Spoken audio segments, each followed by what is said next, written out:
Attention all pilots! Attention all pilots! Prepare for takeoff. This is not a drill.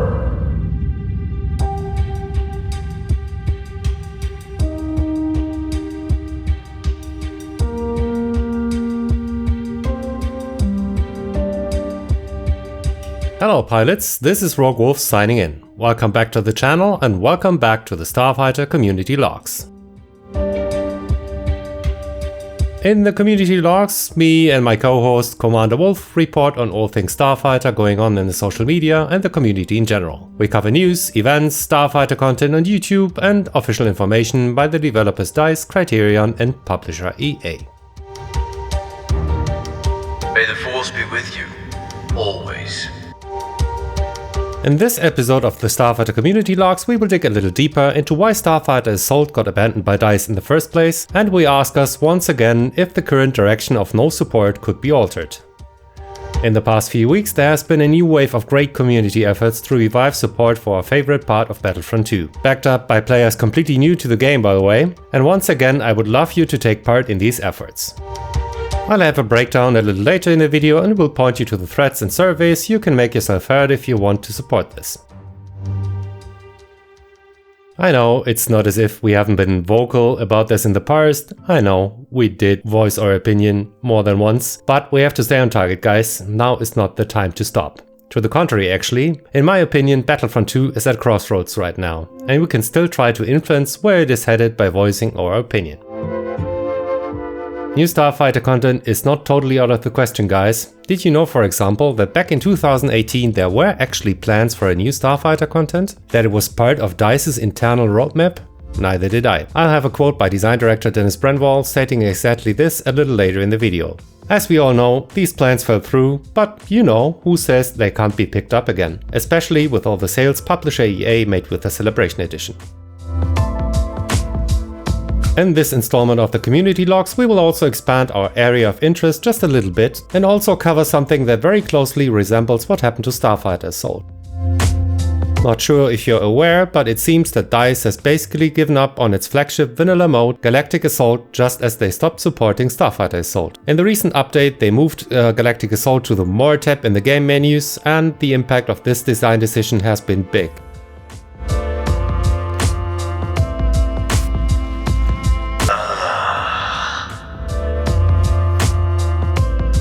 It's been noticeably more difficult to find lobbies for the mode already. Sound familiar, pilots? Sounds like something we experienced too? Exactly. Well, fellow YouTuber SammyBoy did a great video on why Galactic Assault is deserving of more content, and very much of what he said is actually a déjà vu for our Starfighter fans. Sammy started a campaign of sorts for the mode on Twitter. It goes by the hashtag SafeGA, and this video also aims to help this cause. So for once, this video will be of interest for you guys too, fans of Galactic Assault. We'll analyze why this decision to give up GA might have been made, and will provide you with some background information on the decision process DICE has in effect when it comes to game mode support. Well, Starfighter guy, you might say, what does this have to do with us pilots? Maybe you just sub to my channel for Starfighter content and don't understand why I talk about GA here. Well, shouldn't we support SFA instead and, create a hashtag save SFA or something? Well, first of all, I think it's a little bit of both. Since we had our fair share of radio silence and lack of development support as Starfighter fans, I think it's only fair that we help our trooper friends out who right now try to stop GA from suffering the same fate as Starfighter Assault. Many of them actually backed us up in the past and shared my videos, for example, even though it's not even their favorite mode. I've been very active on the SafeGA matter on Twitter today, and I encourage you to do the same. And another very obvious reason why we should support the SafeGA movement is the fact that it's the only other mode in Battlefront where you can actually fly a Starfighter in a combined ARPS mode. Galactic Assault is as close as we can get right now to a full-blown Star Wars battle experience. Like many of you, I hoped Capital Supremacy would deliver on this aspect, well, we all know how that went. So I think let's together make sure we at least keep Galactic Assault healthy enough to enjoy the good things we have in this mode. I'm a huge fan of Naboo, Kashyyyk and Hoth, for example. Range change up when, playing the same 6 Starfighter maps gets kind of, repetitive. Alright, so let's get started. Let's begin with our Starfighter community report. What is going on in the Starfighter community? Well, I want to single out a couple of community posts that I found interesting. First is a dedicated Starfighter survey that fellow YouTuber The Closet Indian posted on Reddit.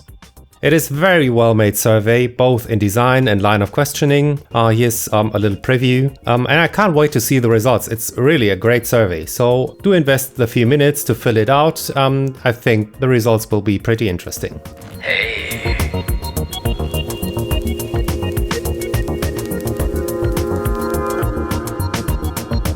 Through that survey post, I actually also found out that in The Closet Indian we have another YouTuber doing videos on Starfighter topics. He's currently working on a new one, but let's tune in to his last video on the matter for a little bit so you can get an impression of it. Criterion have been both fun and polished, like Battlefront II Starfighter Assault, which in my opinion is the most polished mode in the game, as I rarely have experienced any bugs there, and it's probably the most fun I've had in a Starfighter since at least Rogue Squadron. And even during the controversy of Battlefront 2, this was the shining light that people have still praised, which brings the question, what the heck happened to this mode? I'm just wondering, where is the support for this mode?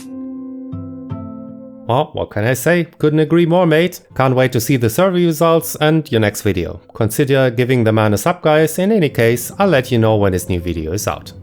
May the Force be with you, always. Next up is the EA forums, where user Janine, I hope I say that correct, mate. Sorry if I didn't get that right. He opened a topic where he asked all Starfighter fans to make themselves heard in the current community survey. He then later took to Reddit with the same intent, and it really took off there. So many pilots signing in, I mean, look at it, it's beautiful. The post collected numerous awards, actually, Reddit Gold, everything, and it was awesome to see. Once again, we proved we are not a small group asking for support for some, obscure special interest game mode. Well, and then finally Brännwall, the community manager, acknowledged he had seen the thread. Not to get your hopes up, he did of course say nothing to report at the moment, sadly, but still, it's on the community team's radar now, which means we have to keep at it, guys. If you're on Reddit or the EA forums, head on over and show your support. As always, the links will be in the description. Like I said, now is the time to stay on target. It's the beginning of a month, so it's community survey time. Link is in the description also. This time around you have to use the what can the community team do better tab, for example, to ask for new content for the Starfighter modes. Unfortunately, there's no like a multiple choice question on game modes in this one, and the question mentioned is one of the few positions where you can actually type free text there. So yeah, head on over, do the survey, make yourself heard, guys. And why, you may ask, do I think this is not a lost cause? Why do I think you are not actually wasting your time doing all this? And what's with all the Crossroads talk from the video title, right? And not one bit of Galactic Assault yet too. I know, guys, I know. Bear with me for just a little longer. We'll actually get to all of this right away now. The Closet Indian actually made me aware of this post here by Brännwall on the EA forums. Context of this quote is a Q&A he did back in February 2018. Look at it.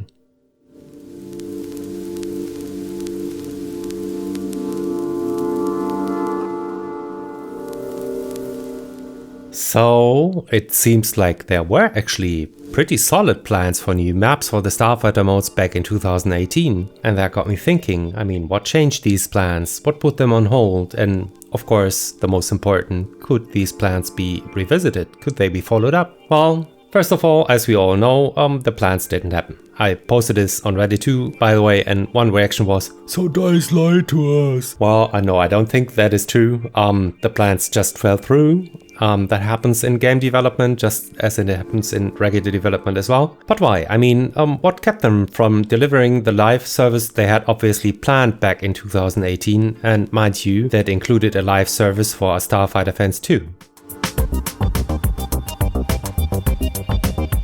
I mean, disclaimer, this is all very speculative, of course, so let's not waste too much time on it. But in my opinion, and I hope you can hear the bold and italic in my voice, in my opinion, the first thing that happened was the revamp of the progression system. That certainly took its toll. And once that was done with, Battlefield 5 happened. We know many Battlefront devs switched to Battlefield 5, at that time struggled with delays and bad press too, and well, let's just say Battlefront at the same time was not in the best graces. And on top of that, and particularly impactful for Starfighter fans, Firestorm happened, the Battle Royale mode that Criterion actually took over development for. Ironically, another stellar game mode that is now totally neglected. Seriously, I feel bad for the Criterion guys. They deliver time and again, and then this. Well, let's hope they get their own game soon. You know, a standalone Starfighter Star Wars game. That would be something I'm sure many of us would be interested in.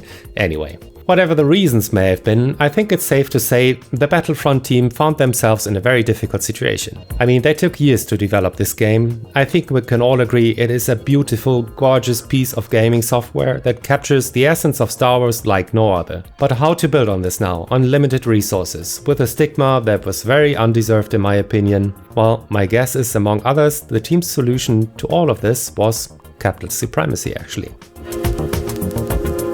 I think the creation of this mode solved the resource issues just as much as it delivered a core fan wish. No doubt they found a win-win situation for both DICE and the players. DICE were able to deliver on a major fan wish, large-scale conquest-like battles, you know, the sandbox type of gameplay many in the player base had been asked about. At the same time, they were able to repurpose and reuse many of the gorgeous maps they had already made for their flagship mode, then Galactic Assault. It's a clever choice, I mean, as developing brand new GA maps certainly takes more time than making, say, a new Supremacy map. Again, I'm not taking anything away from the achievement, but you know, it's certainly easier to just take Galactic Assault assets, make a new intro and outro for it, and you know, be done with it, instead of, say, make a completely unique cinematic you can only use for one single map. I'm just singling out this one aspect, of course. There's certainly a lot more to it, like level design, gameplay mechanics and everything.